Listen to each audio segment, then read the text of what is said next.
Hello, this is Anselm Kirsch, and today I would like to make a video about how to prepare for nuclear war. Do I think that there will be a nuclear war anytime soon? No, chances are not very high. But there are many atomic bombs around the world, and Putin invading Ukraine and talking about things, so the chances are higher than for many years now, so it's good to be prepared just in case. If you go to your car and make a tour, chances that there will be an accident at this actual tour are very, very low. But, driving for a lifetime and 10,000s of kilometers, chances are that there could be an accident at some time. So every time we go to the car, we take our seatbelts on for this chance. And this video is meant to be like a seatbelt for the unlikely event that there could be a nuclear war. So the first you want to inform yourself about is the sirens, the alarm, the public alarm. It's a bit different in different countries. In Norway, it's like this boop, boop, boop, short sounds. That means shelter, go into shelter. In Germany, it's like up and down, the pause, up and down, up and down, up and down. That means nuclear alarm. And then you should know where you want to shelter in case of a nuclear alarm. At home, where to go. At work, where is a shelter you can go to, or other places you are often. When the nuclear bomb comes, it has two phases. The first is the blast. Makes very much light, very much warmth, and of course the air blast. And when it's over, then you have like 15 minutes where you definitely have to go to a shelter, because then the fallout is coming from this, this mushroom cloud is coming, and then the dust is coming out, and it's very radioactive in the starch. So the most important message is get inside and stay inside. And I mean stay inside a building, not a car. A car is not safe to shelter for the fallout, at least for the fallout. Because they have the fallout and it's coming to the car, and it's very thin metal and it's very near to you, so you will not survive in the car. And if the bomb is coming and the light is coming suddenly, you never should look into the light, because you might get blind. And if you are outside, if you don't get into the shelter soon enough, then when the light is coming, you should lay down with your face down and your hand covered by your body and wait for the blast. It takes some seconds from the light is coming immediately, and then takes some seconds where the blast is coming. And when the blast is over, you should definitely go to shelter, and you have like 15 minutes to get safely to get into the shelter.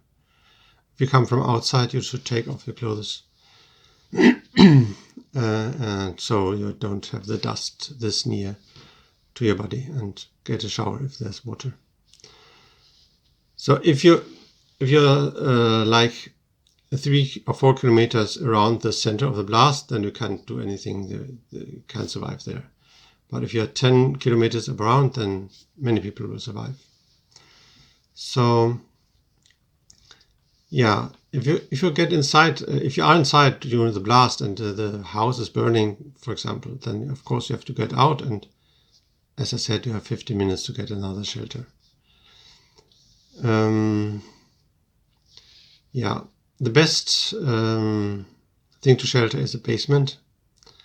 If you don't have a basement, then it's best to shelter in the most central room of the building, not near the windows, because there's you have the most distance to the fallout, to the radiation that is coming from the fallout.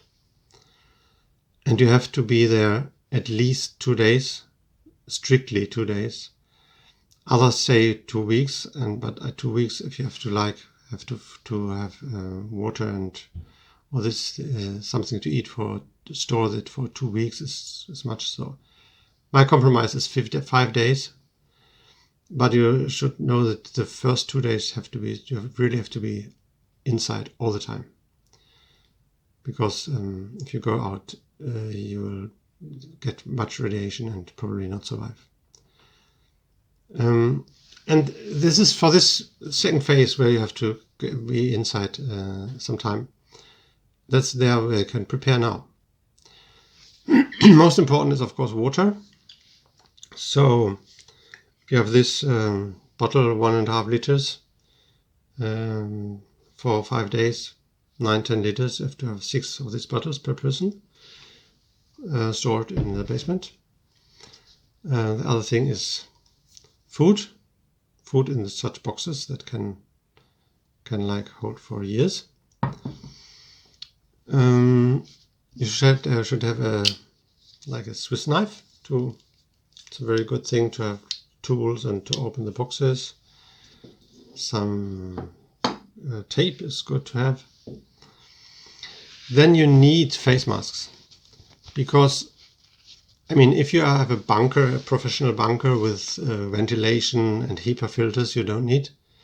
But if you're in a house, chances are that the windows are broken, so some air will come in and some dust will come in. And if you have these FFP2 face masks where the dust is filtered, then you are quite safe not to the dust coming into your lungs.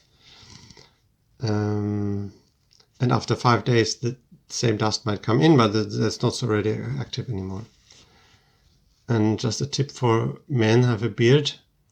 I've seen it sometimes in Corona with men have such a beard in the face masks.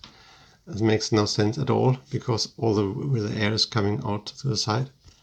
So in case you have that and you are in the basement and using these masks, you should cut the beard and really have it tight. And you should wear the mask at least 2 days, where the radiation is most. Yeah. Then you should have a radio, because it's important to get informed from the government what to do and where it's safe, where to go. And I have this thing. It's a combination of radio and flashlight. Flashlight is good to have. And this is a one where you have a generator. You have always some electricity for this, so you don't need batteries. Battery radio is also fine, but make sure that this is like FM and AM radio here, because the new radios, like the DAB radios, might not work. Another thing with this radio is, and at atomic bombs, they also produce electromagnetic pulse. So especially when they go off very high, and then all electric devices won't work. Your phone will not work, and so on. So you should pack this radio into this aluminium foil several times around, and then it's safe. Then it will survive the blast. Yeah, of course you need lots of plastic bags. Chances are there's no water, so you have to pee into plastic bags and close them off. And of course, toilet paper, lots of toilet paper, good thing.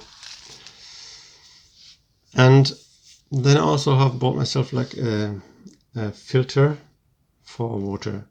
That's more for the time after. Chances are there's no water in your house. Then you have to get out after 5 days and find some water anywhere. And after the blast, it might still be contaminated with dust. And the water is the dust is not so dangerous anymore if it comes from outside. But if you drink the dust, it's not a good thing. So this is a filter inside this bottle, and you can see it here. And you also can buy a cheaper version. It's called Live Straw, where you just have the straw and you can